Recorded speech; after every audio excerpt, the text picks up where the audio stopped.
Hello बच्चों, let us read the question first. Sickle cell anaemia is caused by substitution of valine by glutamic acid in the beta globin chain of hemoglobin, caused by change in a single base pair of DNA, characterized by elongated sickle-like RBCs with a nucleus and autosomal linked dominant trait. ये हमें बताना है sickle cell anaemia इनमें से क्या है.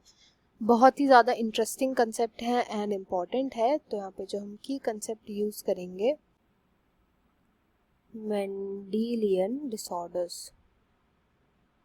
Mendelian disorders वो disorders होते हैं जिसके अंदर क्रोमोसोम का कोई छोटा सा पार्ट या तो वो कोई बेस पेयर होगा, कोई सिंगल बेस पेयर होगा किसी क्रोमोसोम का, जिसके अंदर म्यूटेशन देखने को मिलेगा. तो ऐसी टाइप के म्यूटेशन से जो डिसऑर्डर्स होते हैं उनको हम बोलते हैं मेंडेलियन डिसऑर्डर. एंड उसी का एक एग्जाम्पल है sickle cell anaemia. Sickle cell anaemia को अंडरस्टैंड करते हैं इसमें होता क्या है. तो देखो, जो नॉर्मल सेल्स होती है हमारी, जो आरबीसीज होती है, वो कैसी होती है, ऐसी दिखती है, गोल गोल सी होती है. सिकल सेल एनीमिया में ना ऐसी लंबी सी सिकल लाइक जो होंगी, ऐसी हमें आरबीसीज जो होते हैं वो देखने को मिलते हैं. सिकल शेप के होते हैं ये आरबीसीज जो होते हैं. ऐसा कैसे हो जाता है? तो देखो, जो हमारा डीएनए होता है, जब उसके अंदर सिंगल बेस पेयर चेंज हो जाता है ना, उससे इतना डिफरेंस देखने को मिलता है हमारी बॉडी के अंदर. होता क्या है, डीएनए में जो क्रोमोसोम 11 होता है, ये कहानी जो चल रही है ये क्रोमोसोम 11 पे चल रही है. क्रोमोसोम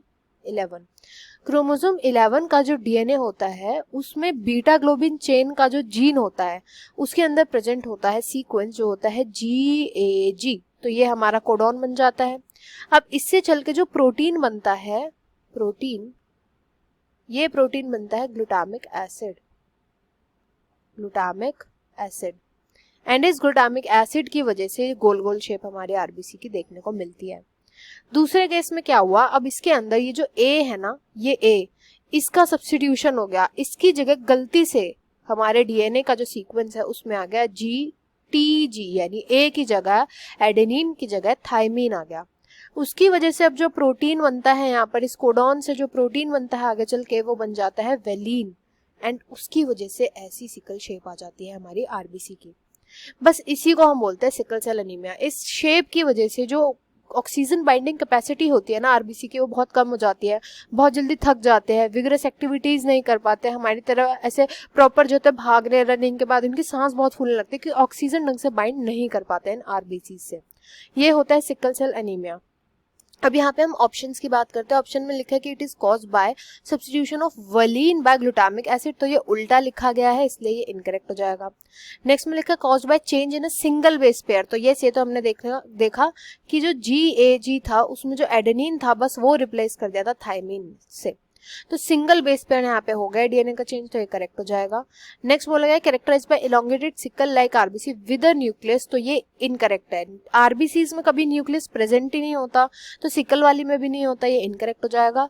एंड फोर्थ में बोला गया it is an autosomal linked. Autosomal का मतलब क्या होता है, जब भी म्यूटेशन जो हमें देखने को मिलती है वो ऑटोजोम्स में देखने को मिलती है. सेक्स क्रोमोसोम XY में देखने को नहीं मिलती, ऑटोजोम्स में देखने को मिलती है. ऑटोजोम्स में, तो यस, ऑटोजोम कौन सा, नंबर 11 में देखने को मिल रही है.